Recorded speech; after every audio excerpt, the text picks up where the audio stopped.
Let's talk about money traps, and let's talk about money traps to avoid in your 30s. Now, in life, you're going to have a lot of choices, and the choices you make will come with consequences. And whether good or bad, you're going to have to live with those consequences in real life. So think of it as a game, right? In a game, if you mess up, you can restart the game and you can start over. In life, it's kind of like the same thing. If you make a mistake now, most times you can hit the reset button and you can do it all over again. But the difference is, in a game, you can keep restarting the game and you can keep doing it over and over again until you get it right. But in life, you actually only have one life. So the more you mess up, the more time you waste restarting. And each time you mess up and you restart, it kind of pushes you further and further away from the goals that you have for yourself. So in this video, I'm going to talk about 6 money traps that you should avoid in your 30s, because these are real life traps that can really hinder your success. And there's things that you don't have to learn firsthand because other people have made these mistakes and we can all learn from them instead.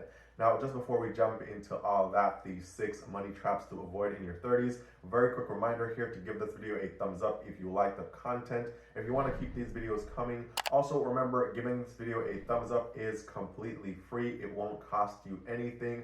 Also, be sure to subscribe if you haven't already done so, with notifications on, and that way you'll never miss the updates of when I post new videos on this channel. Now, the first money trap to avoid in your 30s is the credit card. And by the way, guys, credit cards are not the enemy, but the use of credit cards is what's wrong. So I'd say around 75% of the population, they don't use credit cards properly. And what ends up happening is that they end up having massive debt with a massive interest rate that starts to compound every single day, because interest is charged and compounded daily on most credit cards, and then they dig themselves into a hole that they can't get out of. Now, I was talking to someone and we were talking about investing, and I was telling them that they should invest, and they were telling me that they wanted to start investing, but they wanted to pay off their debts first. And I was saying, well, okay, yeah, take care of your debt. But then they told me that they were $40,000 in credit card debt, and this person was only 24 years old.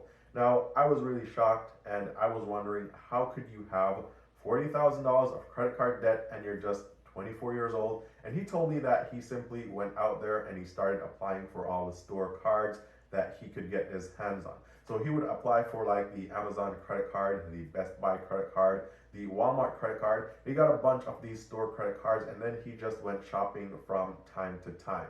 So he would buy the new MacBook or the new iPhone, and if he went on Amazon and he saw something that he really liked, then he would just purchase it right then and there. And all he had to worry about was making the minimum payments every single month, so it wasn't really costing him anything.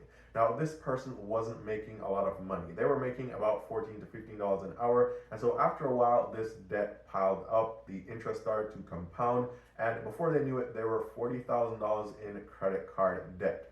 So the point here is that you want to avoid getting into credit card debt, because that is one of the biggest money traps that you can get yourself into. Now, if you're asking, well, Eann, what is the best way to use credit cards so I don't fall into massive amounts of credit card debt where the interest keeps compounding and I can never pay it off? So the best way to do this is to get a small amount of credit cards, no more than 6 in my opinion, and simply use them to build your credit, pay off the balance in full every single month. And if these credit cards have cash back, or they give you bonus points or air miles or some kind of rewards, then you can use them for the rewards, but always pay the bills in full every single month. And that way you get the credit cards, you get the rewards, and you never pay any interest. And most importantly, you will never fall into the credit card money trap. Now, the second money trap to avoid in your 30s is going to be the car. And you may be saying, well, Eann, there is no way I can avoid this one because I need a car and I don't want to buy a beat up car that is going to break down on me all the time. So I have to get a new car and I have to go into debt because I'm not rich and I can't purchase it cash. Now, if that's you, you're completely right. But a lot of people purchase cars that they can't afford, and they forget that the car payment isn't the only cost that comes with that car. So for example, if you go to buy a car and the dealer tells you that the car payment is going to be, let's say, $600 per month, and you know that $600 per month is the max you can afford to spend on a car, then you're really getting a car that's outside of your budget, because you have to factor in the cost of fuel, which is weekly or monthly or even daily maintenance, insurance, licensing, and other costs that are going to come with this car.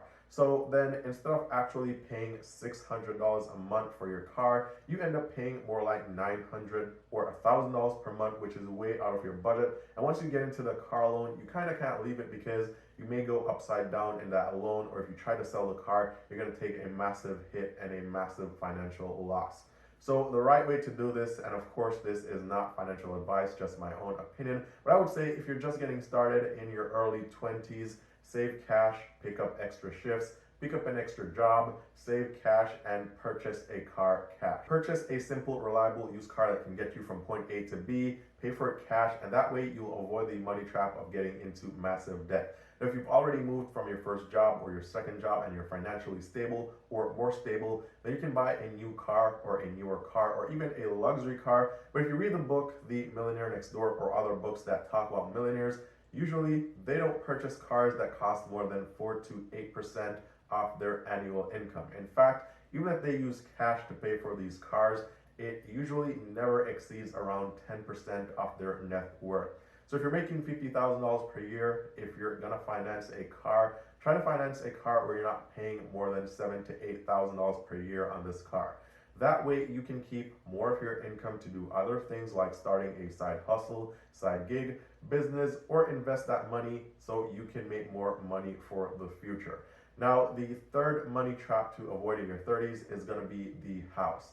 Now, houses are expensive, and they're so expensive that if you're the average person, just like me, you won't be able to buy one with cash. You'll have to borrow money from the bank, and that is completely fine so long as you purchase something that you can actually afford. Now, when I say afford, I'm not talking about the amount that you qualify that the bank wants to lend you. So for example, if I make $100 per month and my mortgage is less than $35 or less than $40 per month, then I'll be okay because I'll still have enough money to take care of all my other living expenses. However, if I'm making $100 per month and my mortgage is $70 or $80 per month, I'm kind of stretching myself because I'll be living paycheck to paycheck, or at least very close to living paycheck to paycheck. Now, the rule here, and remember, this is not financial advice, but the rule here is that you want to purchase a home that is not going to cost you more than 33% off your monthly income.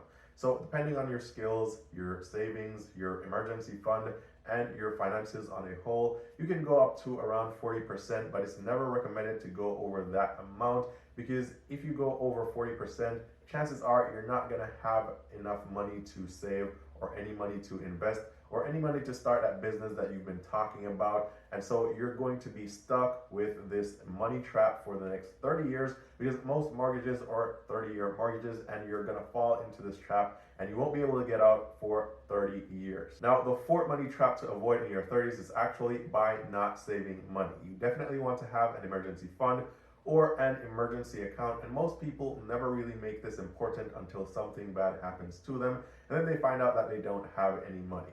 It's like me racing down the road on my super fast, super sport motorbike, and I never wear a helmet, and I'll tell you all the time that I do it all the time and nothing ever happens to me, so I'm never gonna wear a helmet. And then one day I get into an accident and I get seriously injured, which could have been avoided if I just took the precautions and wore a helmet. So similarly, you want to have your emergency fund before you have financial issues. You want to save between 3 to 6 months off your expenses.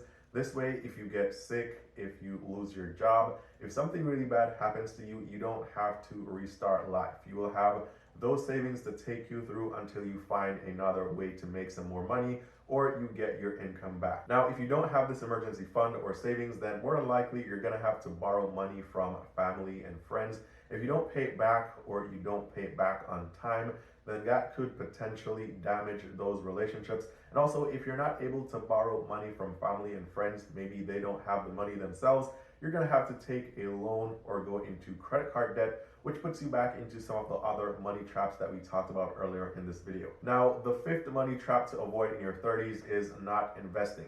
Now, this covers both investing to get passive income, or investing in stocks, or investing in a business. And it also includes investing for your retirement years, or this is gonna be just you saving money for that time, or just investing into a retirement account.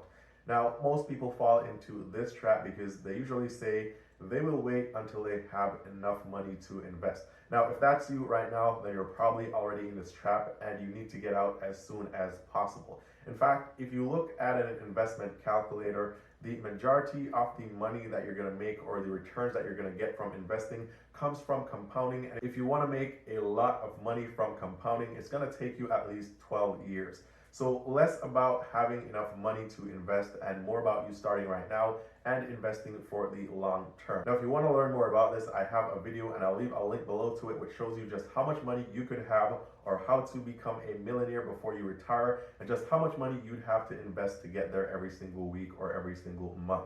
Now, the final money trap to avoid in your 30s is going to be your friends and your neighbors and probably even your own family members.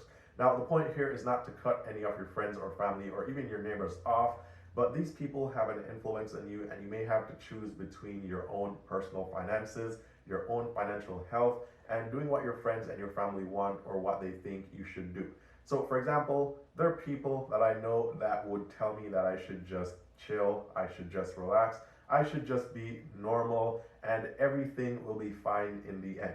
Now, I know that I can't leave my life up to chance, so I can't just chill, I can't just relax and sit and expect to achieve a lot. And this is why I chose to have 3 jobs so I could avoid credit card debt, so I could avoid car debt. And this is why I also work nearly 80 hours every single week and I still put most of my money into investing and other things that will make me more money instead of spending my money and just chilling and not worrying about the future.